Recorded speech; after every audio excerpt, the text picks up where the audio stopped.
Neat ಪ್ರಶ್ನೆ ಪತ್ರಿಕೆ ಸೋರಿಕೆ ಸೇರಿದಂತೆ ವಿವಿಧ ಪರೀಕ್ಷಾ ಅಕ್ರಮಗಳಿಗೆ ನೈತಿಕ ಹೊಣೆ ಹೊತ್ತು ಕೇಂದ್ರ ಶಿಕ್ಷಣ ಸಚಿವ ಧರ್ಮೇಂದ್ರ ಪ್ರಧಾನ್ ಅವರು ರಾಜೀನಾಮೆ ನೀಡಬೇಕು ಎಂದು ಆಗ್ರಹಿಸಿ ದೆಹಲಿಯ ಜಂತರ್ ಮಂತರ್ನಲ್ಲಿ ಧರಣಿ ಸತ್ಯಾಗ್ರಹ ನಡೆಸುತ್ತಿರುವ ಸೋನಮ್ ವಾಂಗ್ಚುಕ್ ಹಾಗೂ ಅವರನ್ನು ಬೆಂಬಲಿಸಿ ಚಳುವಳಿ ನಡೆಸುತ್ತಿರುವ ವಿದ್ಯಾರ್ಥಿಗಳಿಗೆ ಬೆಂಬಲ ಸೂಚಿಸಿ ಕರ್ನಾಟಕ ರಾಜ್ಯ ದಲಿತ ಸಂಘರ್ಷ ಸಮಿತಿ ವತಿಯಿಂದ ಇಂದು ಬೀದರ್ದಲ್ಲಿ ಪ್ರತಿಭಟನೆ ಹಾಗೂ ಧರಣಿ ಸತ್ಯಾಗ್ರಹ ನಡೆಸಲಾಯಿತು. ಪ್ರತಿಭಟನೆಯನ್ನು ಉದ್ದೇಶಿಸಿ ಮಾತನಾಡಿದ ಸಮಾಜದ ಮುಖಂಡ ಮಾರುತಿ ಬೌದೆ, ದೇಶದಲ್ಲಿ ಶಾಂತಿಯುತವಾಗಿ ಪ್ರತಿಭಟನೆ ನಡೆಸುವವರನ್ನು ದೇಶದ್ರೋಹಿಗಳಂತೆ ಬಿಂಬಿಸುವುದು ಪ್ರಜಾಪ್ರಭುತ್ವದ ಮೌಲ್ಯಗಳಿಗೆ ವಿರುದ್ಧವಾಗಿದೆ ಎಂದು ಆರೋಪಿಸಿದರು.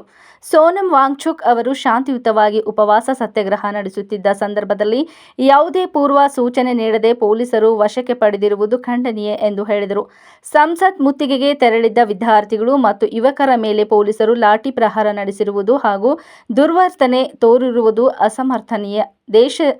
ದೇಶದ ಯುವಕರು ಪ್ರಶ್ನೆ ಕೇಳುವ ಹಕ್ಕು ಹೊಂದಿದ್ದು, ಅವರ ಪ್ರಶ್ನೆಗಳಿಗೆ ಪ್ರಧಾನಿ ಹಾಗೂ ಶಿಕ್ಷಣ ಸಚಿವರು ಉತ್ತರ ನೀಡಬೇಕಾಗಿದೆ ಎಂದು ಅವರು ಒತ್ತಾಯಿಸಿದರು.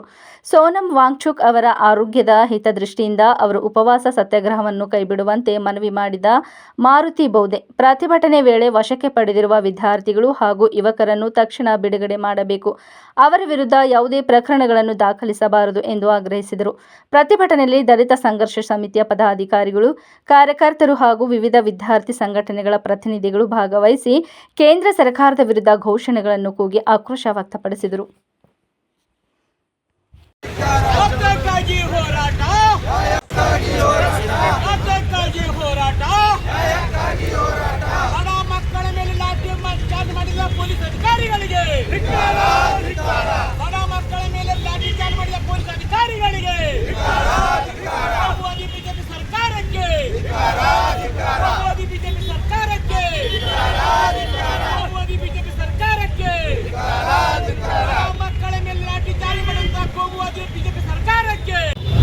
ಆ ಹೋರಾಟ ಶಾಂತಿ ರೀತಿಯಿಂದ ಹೋರಾಟ ಇದೆ. ಆದರೆ ಯಾವಾಗಲೂ ಈ ದೇಶದಾಗ ಯಾರು ಹೋರಾಟ ಮಾಡ್ತಾರೆ, ಈ ಕಮ್ಯುನಲ್ ಫೋರ್ಸು ಅವರಿಗೆ ಈ ದೇಶ ವಿರೋಧಿ ಹೊರದೇಶದ ಏಜೆಂಟು ಇಂಥ ಹಣೆಪಟ್ಟಿಕ್ಕಂಥ ಕೆಲಸ ಮಾಡ್ಯಾರ.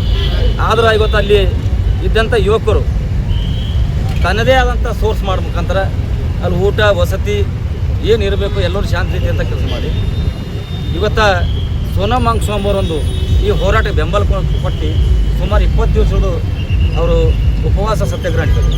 ಅದರ ಪೊಲೀಸರು ಯಾರಿಗೆ ಹೇಳಾರ್ದೆ ಅವ್ರ ಮನೆಯ ಕುಟುಂಬದವ್ರಿಗೆ ಆಗಲಿ ಅಥವಾ ಹೋರಾಟದ ಮುಖಂಡರು ಯಾರಿಗೆ ಹೇಳಲ್ದಂಗೆ ಅವ್ರಿಗೆ ಒಂದು ಕಳ್ಳೂರಕ್ಕಲೆ ಜಬರ್ದಸ್ತಿ ಮಾಡಿ ಎತ್ಕೊಂಡಿದ್ದಾರೆ. ಆದರೂ ಕೂಡ ಅವರು ಇನ್ನೂ ಅವರು ಉಪವಾಸ ಹೋರಾಟ ಮುಂದುವರಿಸ್ತಿದ್ದಾರೆ. ಅದಕ್ಕೆ ನಾವು ಈ ದೇಶದ ಮುಖಾಂತರ ಅವರಿಗೆ ನಾವು ಯುವಕರ ಮುಖಾಂತರ ಕೇಳ್ತೀವಿ, ಅವರು ಉಪವಾಸ ಹೋರಾಟ ಬಿಡಬೇಕು.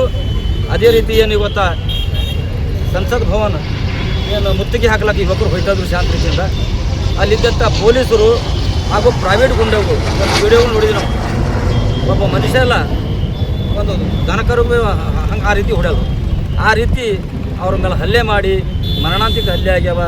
ಭಾಳ ಎಂದೂ ಈ ದೇಶದಾಗ ಹೋರಾಟ ಮಾಡೋದು ಏನು ಅಂಗ್ರೇಜರಲ್ಲಿ ಇವರು ನಮ್ಮ ದೇಶದ ಪ್ರಧಾನಮಂತ್ರಿಗಳು, ನಮ್ಮ ದೇಶದ ಎಜುಕೇಷನ್ ಮಿನಿಸ್ಟರು, ಇವರಿಗೆ ನಾವು ಯುವಕರು ಪ್ರಶ್ನೆ ಮಾಡಿದ್ರೆ ಪ್ರಶ್ನೆಗೆ ಉತ್ತರ ಕೊಡ್ತಾ ಇಲ್ಲ. ಅದಕ್ಕಾಗಿ ಇವತ್ತೇನು ಅಲ್ಲಿ ಜಂತರ್ ಮಂತರ್ನಲ್ಲಿ ಧರ್ಮೇಂದ್ರ ಪ್ರಸಾದ್ ಅವರ ಏನು ರಾಜೀನಾಮೆಗೆ ಒತ್ತಾಯಿಸಿ ಯುವಕರ ಮೇಲೆ ಏನು ಹೊಡೆದಾರ, ಅವ್ರಿಗೇನು ಹಾನಿಯಾಗ್ಯದ, ಅವ್ರ ಮೇಲೆ ಕೇಸ್ ಹಾಕ್ಯಾರ, ಆ ಕೇಸನ್ನು ವಿಡ್ರಾ ಮಾಡಬೇಕು. ಮತ್ತು ಏನು ಅಲ್ಲಿ ಯುವಕರ ಕೇಸ್ ಹಾಕಿ ಜೈಲಿಗೆ ಹಾಕ್ಯಾರ ಅವ್ರು ಎಲ್ಲರಿಗೆ ವಿನಾ ಷರತ್ತಾಗಿ ಬಿಡಬೇಕಂತ ಒತ್ತಾಯಿಸಿ ಇವತ್ತು ಕರ್ನಾಟಕ ರಾಜ್ಯ ಸಂಘ ಸಮಿತಿ ಇವತ್ತು ರಾಜ್ಯದ ಎಲ್ಲ ಜಿಲ್ಲಾ ಕೇಂದ್ರಗಳಲ್ಲಿ ನಾವು ಧರಣಿ ಹೋರಾಟ ಮಾಡ್ತಾಯಿದ್ದೇವೆ. ಒಂದು ಹೋರಾಟ, ಈ ಹೋರಾಟ ಬೆಂಬಲಿಸಿ ನಮ್ಮ ಹೊನ್ನ ಸಾಹೇಬರು, ಠಾಕೂರ್ ಸಾಹೇಬರು, ಪ್ರಕಾಶ್ ಸಾಹೇಬರು ಅನೇಕರು ಬಂದರೆ ಇವತ್ತು ಅವರೆಲ್ಲರೂ ಮಾತಾಡ್ತಾರೆ. ಅದಕ್ಕೆ ನಮ್ಮ ಬೆಂಬಲ ಧರಣಿ ಅಂತೇನು ಹೆಸರು ಕೊಟ್ಟಿದ್ದಾರೆ, ಅದು ಮೂರ್ಖತನ. ಅವ್ರು CJ ಇರಲಿ ಅಥವಾ ಯಾರೇ ಇರಲಿ. ಎರಡನೇದಾಗಿ ನಮ್ಮ ದೇಶ ಯಾರು ಆಳ್ತಾರೆ ಅನ್ನೋದು ನೋಡಬೇಕು. ಬ್ರಿಟಿಷರು ಬೂಟ್ ನೆಕ್ಕಿದಂಥ ಜನ 2014 ಅಧಿಕಾರಕ್ಕೆ ಬಂದಾರೆ. ಮತ್ತು ಅವೆಲ್ಲ ತಡಿಪಾರ್ ಜನ, ತಡಿಪಾರ್ ಮತ್ತು ಎಫ್ಸ್ಟನ್ ಫೈದರ್ ಇದ್ದಂಥ ಜನ ಅಧಿಕಾರಕ್ಕೆ ಬಂದು ಮೊನ್ನೆ ಏನು 20ನೇ ತಾರೀಕು ಏನು ಸಂಸತ್ ಭವನ ಚಲೋ ಇತ್ತು, ಆ ಕಾರ್ಯಕ್ರಮದಲ್ಲಿ ಎಲ್ಲ ಪೀಸ್ಫುಲ್ಲಿಂದ ಒಬ್ಬ ವಿದ್ಯಾರ್ಥಿ, ಒಬ್ಬ ಯಂಗ್ ಜನ ಯಾವುದೇ ಪ್ರತಿರೋಧ ಮಾಡಲ್ಲದೆ ಏನು ಮಹಾತ್ಮ ಗಾಂಧಿಯವ್ರ ಚಳವಳಿ ಇತ್ತು, ಅಸಹಕಾರ ಚಳವಳಿ, ಆ ರೀತಿ ಎಷ್ಟು ಹೊಡೀರಿ ಅಂತ ಕೇಳ್ತಾ ಇದ್ದಾರೆ. ಎಷ್ಟು ಬಹಳಷ್ಟು ಅನ್ಯಾಯದಿಂದ ಅತ್ಯಾಚಾರ ಮಾಡಿದ್ದಾರೆ. ಇದು ಈ ಅಮಿತ್ ಶಾ ಏನಿದ್ದಾರೆ, ಅಮಿತ್ ಶಾ ತಿಳಿ ಅದು. ಅದರಲ್ಲಿ ಕೆಲವು ಅಸಾಮಾಜಿಕ ಕೃತ್ಯಗಳು ಕಳಿಸಿದ್ದಾರೆ. Resignation of Education Minister Dharmendra Pradhan, as we the youth want India to be a country where education, such education system and democratic system should be one of those are right.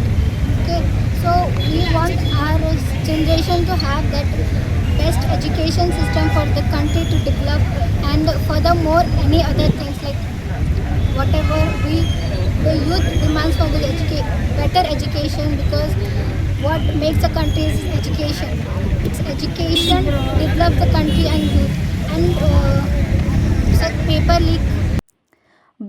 Bengaluru ಸಿಜೆಪಿಗೆ 100 ಕೋಟಿ ಯಾರು ಕೊಡ್ತಿದ್ದಾರೆ? ಊಟ ತಿಂಡಿ ಎಲ್ಲಿಂದ ಬರ್ತಿದೆ ಎಂದು ರಾಜ್ಯ ವಿರೋಧ ಪಕ್ಷದ ನಾಯಕ ಆರ್ ಅಶೋಕ್ ಪ್ರಶ್ನಿಸಿದ್ದಾರೆ. ಪ್ರಧಾನಿ ಮೋದಿ ನಿವಾಸದ ಎದುರು ರಾಹುಲ್ ಗಾಂಧಿ ಪ್ರತಿಭಟನೆ ನಡೆಸಿದ್ದ ಹಿನ್ನೆಲೆಯಲ್ಲಿ ನಿನ್ನೆ ಬುಧವಾರ ಬಿಜೆಪಿ ನಾಯಕರು ಕೆಪಿಸಿಸಿ ಕಚೇರಿಗೆ ಮುತ್ತಿಗೆ ಹಾಕಿದರು. ಈ ವೇಳೆ ಬಿಜೆಪಿ ಶಾಸಕ ಬಿಪಿ ಹರೀಶ್ ಮೇಲೆ ಮೊಟ್ಟೆ ದಾಳಿ ನಡೆಸಿದ್ದನ್ನು ಖಂಡಿಸಿ ಇಂದು ವಿಧಾನಸೌಧದ ಗಾಂಧಿ ಪ್ರತಿಮೆಯ ಮುಂದೆ ಬಿಜೆಪಿ ನಾಯಕರು ಪ್ರತಿಭಟನೆ ನಡೆಸಿದರು. ಪ್ರತಿಭಟನೆಯಲ್ಲಿ ರಾಹುಲ್ ಗಾಂಧಿ ಹಾಗೂ ರಾಜ್ಯ ಸರ್ಕಾರದ ವಿರುದ್ಧ ಘೋಷಣೆ ಕೂಗಿದರು. ಪ್ರತಿಭಟನೆ ವೇಳೆ ಮಾತನಾಡಿದ ವಿಪಕ್ಷ ನಾಯಕ ಆರ್ ಅಶೋಕ್, ಸಿಜೆಪಿಗೆ 100 ಕೋಟಿ ಯಾರು ಕೊಡ್ತಿದ್ದಾರೆ? ಊಟ ತಿಂಡಿ ಎಲ್ಲಿಂದ ಬರ್ತಿದೆ? ಸಿಜೆಪಿಗೆ ಬೆಂಬಲ ನೀಡುತ್ತಿರುವುದು ಕಾಂಗ್ರೆಸ್ ಪಕ್ಷದ ಸಂಸ್ಕೃತಿಯಾಗಿದೆ ಎಂದು ಅಶೋಕ್ ಕಿಡಿಕಾರಿದರು. ಅಲ್ಲದೆ ರಾಜ್ಯದಲ್ಲಿ ಗೂಂಡಾ ಸರ್ಕಾರದ ವಿರುದ್ಧ ನಮ್ಮ ಪ್ರತಿಭಟನೆ, ರಾಜ್ಯದಲ್ಲಿ ಕೊತ್ವಾಲ್ ಶಿಷ್ಯರ ಸರ್ಕಾರ ನಡೆಯುತ್ತಿದೆ. ಶಿವಾಜಿನಗರದಲ್ಲಿ ಅಧಿಕಾರಿಗಳ ವಿರುದ್ಧ ಹಲ್ಲೆ ಆಗಿದೆ. ಗೂಂಡಾ ಸರ್ಕಾರದ ನೇತೃತ್ವವನ್ನು ಸಿಎಂ ಡಿಕೆ ಶಿವಕುಮಾರ್ ಹಾಗೂ ಕೆಪಿಸಿಸಿ ಅಧ್ಯಕ್ಷ ಬಿಕೆ ಹರಿಪ್ರಸಾದ್ ವಹಿಸಿದ್ದಾರೆ ಎಂದರು. ಪ್ರತಿಭಟನೆಯಲ್ಲಿ ವಿಧಾನಸಭೆ ವಿರೋಧ ಪಕ್ಷದ ಉಪನಾಯಕ ಅರವಿಂದ್ ಬೆಲ್ಲದ್ ಮಾತನಾಡಿ, ನೀಟ್ ಅಕ್ರಮದ ವಿರುದ್ಧ ಕೇಂದ್ರ ಸರ್ಕಾರದ ಕ್ರಮ ಕೈಗೊಂಡಿದೆ. ನೀಟ್ ಪ್ರಕ್ರಿಯೆಯಲ್ಲಿ ಭವಿಷ್ಯದಲ್ಲಿ ಸಮಸ್ಯೆ ಆಗದಂತೆ ಸುಧಾರಣೆ ತರಲಾಗುತ್ತಿದೆ. ಹೀಗಾದರೂ ದೇಶದಲ್ಲಿ ಅರಾಜಕತೆ ಸೃಷ್ಟಿ ಮಾಡುತ್ತಿದೆ. ಕಾಂಗ್ರೆಸ್ ವಿದ್ಯಾರ್ಥಿಗಳನ್ನು ತಪ್ಪು ದಾರಿಗೆ ಎಳೆಯುವ ಕೆಲಸ ಮಾಡುತ್ತಿದೆ ಎಂದು ವಾಗ್ದಾಳಿ ನಡೆಸಿದರು. ಮಂತ್ರಿ ಖರ್ಗೆಗೆ ಈಗ ನಿನ್ನೆ ನಡೆದಿರ್ತಕ್ಕಂಥ ಕಾಂಗ್ರೆಸ್ಸಿನ ಗೂಂಡಾ ಸಂಸ್ಕೃತಿ ನಮ್ಮ ಹರೀಶ್ ಅವರ ಮೇಲೆ, ರಾಮಮೂರ್ತಿ ಅವರ ಮೇಲೆ, ಡಾಕ್ಟರ್ ಅಶ್ವಥ್ ನಾರಾಯಣ ಗೂಂಡಾ ಸಂಸ್ಕೃತಿಯ ವಿರುದ್ಧ ಮತ್ತು ನಮ್ಮ ದೇಶದ ತೆರಿಗೆ ಹಣವನ್ನ ದುಡ್ಡು ವೆಚ್ಚ ಮಾಡ್ತಾ ಇರ್ತಕ್ಕಂಥ ರಾಹುಲ್ ಗಾಂಧಿ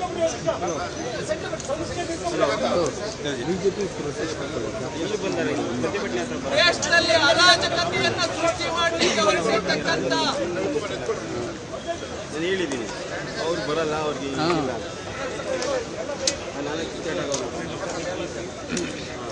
ಭಾರತ್ ಮಾತಾ ಕಿ ಸರ್ಕಾರಕ್ಕೆ ನನಗೆ ಹೇಳಕ್ಕಾಗಲ್ಲ. ಕಾಂಗ್ರೆಸ್ ಸರ್ಕಾರಕ್ಕೆ ನನಗೆ ಪ್ರೊಟೆಸ್ಟ್ ಆಯ್ತು ಕಣೆ. ಇನ್ನು ಎಷ್ಟೊತ್ತಾಗುತ್ತೆ ಹೇಳು.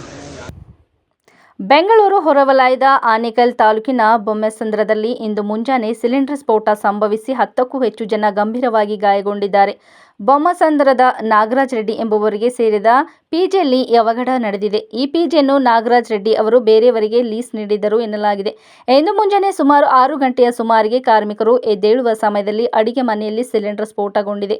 ಸ್ಫೋಟದ ತೀವ್ರತೆಗೆ ಪಿಜಿಯಲ್ಲಿದ್ದವರು ದಿಕ್ಕಾಪಾಲಾಗಿ ಓಡಿದ್ದಾರೆ. ಈ ಪಿಜಿಯಲ್ಲಿ ಉತ್ತರ ಭಾರತದ ವಿವಿಧ ರಾಜ್ಯಗಳಿಂದ ಕೆಲಸಕ್ಕಾಗಿ ಬಂದಿದ್ದ 10ಕ್ಕೂ ಹೆಚ್ಚು ಕಾರ್ಮಿಕರು ವಾಸವಾಗಿದ್ದರು. ಗಾಯಗೊಂಡವರೆಲ್ಲರೂ ಹೊರ ರಾಜ್ಯದವರಾಗಿದ್ದು ಎಲ್ಲರಿಗೂ ಗಂಭೀರ ಸ್ವರೂಪದ ಸುಟ್ಟ ಗಾಯಗಳಾಗಿವೆ. ತಕ್ಷಣವೇ ಗಾಯಾಳುಗಳನ್ನು ಸ್ಥಳೀಯ ಆಸ್ಪತ್ರೆಗೆ ರವಾನಿಸಿ ಚಿಕಿತ್ಸೆ ನೀಡಲಾಗುತ್ತಿದೆ. ಘಟನೆಯ ಮಾಹಿತಿ ತಿಳಿಯುತ್ತಿದ್ದಂತೆ ಅಗ್ನಿಶಾಮಕ ದಳದ ಸಿಬ್ಬಂದಿ ಸ್ಥಳಕ್ಕೆ ಧಾವಿಸಿ ಬೆಂಕಿ ನಂದಿಸುವ ಕಾರ್ಯದಲ್ಲಿ ತೊಡಗಿದ್ದಾರೆ. ಸ್ಫೋಟದ ತೀವ್ರತೆಗೆ ಕಟ್ಟಡದ ಭಾಗಗಳಿಗೂ ಹಾನಿಯಾಗಿದೆ ಎಂದು ತಿಳಿದು ಬಂದಿದೆ. ಸ್ಥಳಕ್ಕೆ ಹೆಬ್ಬಗೋಡಿ ಪೊಲೀಸ್ ಠಾಣೆಯ ಅಧಿಕಾರಿಗಳು ಭೇಟಿ ನೀಡಿ ಪರಿಶೀಲನೆ ನಡೆಸುತ್ತಿದ್ದಾರೆ.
ಮುಂಬೈ ನೀಟ್ ಪರೀಕ್ಷಾ ಪ್ರಶ್ನೆ ಪತ್ರಿಕೆ ಸೋರಿಕೆ ಮತ್ತು ಪ್ರತಿಭಟನಾಕಾರರ ವಿರುದ್ಧ ಪೊಲೀಸ್ ದೌರ್ಜನ್ಯದ ಹಿನ್ನೆಲೆಯಲ್ಲಿ ಜುಲೈ 26ರಂದು ಬೃಹತ್ ಪ್ರತಿಭಟನಾ ರ್ಯಾಲಿಯನ್ನು ಶಿವಸೇನೆ ಉದ್ಧವ್ ಬಾಳಾಸಾಹೇಬ್ ಠಾಕ್ರೆ ಮುಖ್ಯಸ್ಥ ಉದ್ಧವ್ ಠಾಕ್ರೆ ಮತ್ತು ಮಹಾರಾಷ್ಟ್ರ ನವನಿರ್ಮಾಣ ಸೇನೆ ಅಧ್ಯಕ್ಷ ರಾಜ್ ಠಾಕ್ರೆ ಇಂದು ಗುರುವಾರ ಘೋಷಿಸಿದರು. ಸುದ್ದಿಗೋಷ್ಠಿಯನ್ನುದ್ದೇಶಿಸಿ ಮಾತನಾಡಿದ ಉದ್ಧವ್, ಸರ್ಕಾರ ನಿರ್ದಯವಾಗಿದೆ, ಆದರೆ ವಿದ್ಯಾರ್ಥಿಗಳು ಇನ್ನು ಮುಂದೆ ಯಾರಿಗೂ ಹೆದರುವುದಿಲ್ಲ ಎಂದು ಹೇಳಿದರು. ವಿದ್ಯಾರ್ಥಿಗಳ ಮೇಲೆ ಹಲ್ಲೆ ನಡೆಸಿದ ಮತ್ತು ಮಹಿಳಾ ಪ್ರತಿಭಟನಾಕಾರರ ಬಟ್ಟೆಗಳನ್ನು ಹರಿದ ಪೊಲೀಸರ ಕೃತ್ಯಗಳಿಗೆ ಪ್ರಧಾನಿ ಜವಾಬ್ದಾರಿ ವಹಿಸಿಕೊಳ್ಳುತ್ತಾರೆಯೇ ಎಂದು ಪ್ರಶ್ನಿಸಿದರು. ತಮ್ಮ ಪ್ರತಿಭಟನೆಯ ಕುರಿತು ಲೋಕಸಭೆಯ ವಿಪಕ್ಷ ನಾಯಕ ರಾಹುಲ್ ಗಾಂಧಿ ಅವರೊಂದಿಗೆ ಮಾತನಾಡಿದ್ದು, ಮಹಾರಾಷ್ಟ್ರ ಕಾಂಗ್ರೆಸ್ನ ನಾಯಕರು ಇದರಲ್ಲಿ ಭಾಗವಹಿಸಲಿದ್ದಾರೆ ಎಂದು ಉದ್ಧವ್ ತಿಳಿಸಿದರು.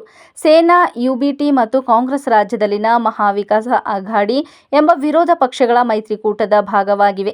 ಪ್ರತಿಭಟನಾ ಮೆರವಣಿಗೆ ಶಿವಾಜಿ ಪಾರ್ಕ್ನಿಂದ ಪ್ರಾರಂಭವಾಗಿ ಸಿದ್ಧಿವಿನಾಯಕ ದೇವಾಲಯದವರೆಗೆ ಸಾಗಲಿದೆ. ಪ್ರತಿಭಟನೆ ವೇಳೆ ಯಾವುದೇ ರಾಜಕೀಯ ಪಕ್ಷದ ಧ್ವಜಗಳನ್ನು ಪ್ರದರ್ಶಿಸಲಾಗುವುದಿಲ್ಲ ಎಂದು ಅವರು ತಿಳಿಸಿದರು. ಜುಲೈ 26ರಂದು ಮುಂಬೈನಲ್ಲಿ ನಡೆಯಲಿರುವ ನಮ್ಮ ಶಾಂತಿಯುತ ಪ್ರತಿಭಟನೆಗೆ ಅಡ್ಡಿಪಡಿಸಲು ಪ್ರಯತ್ನಿಸುವವರಿಗೆ ಹೊಡೆಯುತ್ತೇವೆ ಎಂದು ರಾಜ್ ಠಾಕ್ರೆ ಎಚ್ಚರಿಕೆ ನೀಡಿದ್ದಾರೆ. जे विद्यार्थ्यांचं आंदोलन जे देशात सुरू आहे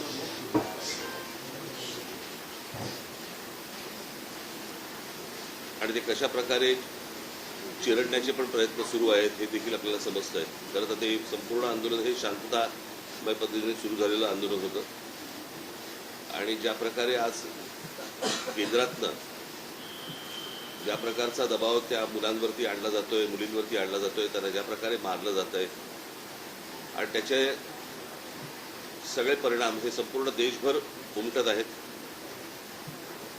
तसेच ते महाराष्ट्रात देखील उमटत आहेत, तसेच ते मुंबईमध्ये देखील उमटत आहेत. तुम्ही सगळेजण बघताच आहात. खरं तर ही साधी गोष्ट होती. या सगळ्या प्रकरणामध्ये आजपर्यंत भारतीय जनता पक्ष ज्यावेळेला विरोधामध्ये होता, विरोधी पक्षामध्ये ज्यावेळेला होता, त्यावेळेला त्यांनी अनेक मंत्र्यांचे राजीनामे मागितले होते. मला आजही आठवते की ದೆಹಲಿಯ ಜಂತರ್ ಮಂತರ್ ಬಳಿ ನಡೆಯುತ್ತಿರುವ ಪ್ರತಿಭಟನೆ ಮತ್ತು ಹಿಂಸಾತ್ಮಕ ಸ್ವರೂಪ ಪಡೆದುಕೊಂಡಿದ್ದು, ಪ್ರತಿಭಟನಾಕಾರರು ಮತ್ತು ಪೊಲೀಸರ ನಡುವೆ ನಡೆದ ಘರ್ಷಣೆಯಲ್ಲಿ 5 ಪೊಲೀಸ್ ಸಿಬ್ಬಂದಿ ಗಾಯಗೊಂಡಿದ್ದಾರೆ. ಪ್ರತಿಭಟನಾಕಾರರು ಸಂಸತ್ ಭವನದತ್ತ ಮೆರವಣಿಗೆ ನಡೆಸಲು ಯತ್ನಿಸಿದ ವೇಳೆ ಟೋಲ್ಟಾಯ್ಸ್ ಮಾರ್ಗ ಹಾಗೂ ಸಂಸದ್ ಮಾರ್ಗ ಪ್ರದೇಶಗಳಲ್ಲಿ ಉದ್ವಿಗ್ನ ಪರಿಸ್ಥಿತಿ ನಿರ್ಮಾಣವಾಯಿತು. ಪರಿಸ್ಥಿತಿಯನ್ನು ನಿಯಂತ್ರಿಸಲು ಹೆಚ್ಚುವರಿ ಪೊಲೀಸ್ ಪಡೆಗಳನ್ನು ನಿಯೋಜಿಸಲಾಗಿದ್ದು, ಸಂಸತ್ ಆವರಣದ ಸುತ್ತಮುತ್ತ ಭದ್ರತೆಯನ್ನು ಮತ್ತಷ್ಟು ಬಿಗಿಗೊಳಿಸಲಾಗಿದೆ.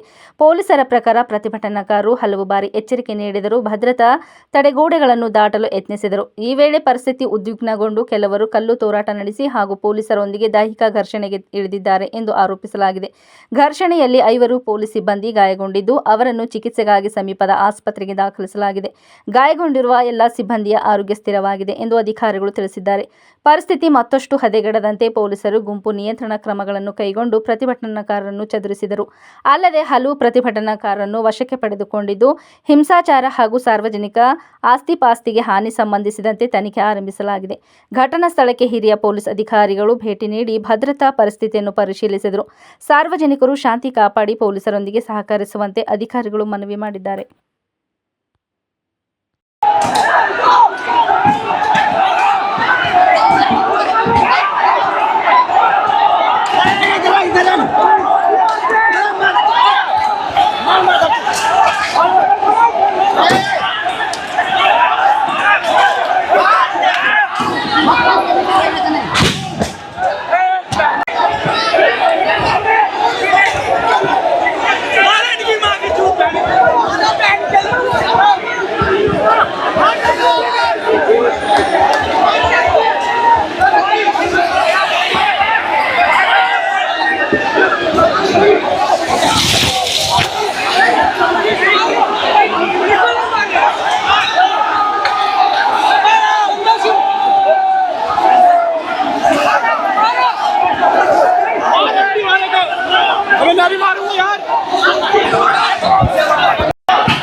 गैस का प्रयोग कर दिया है।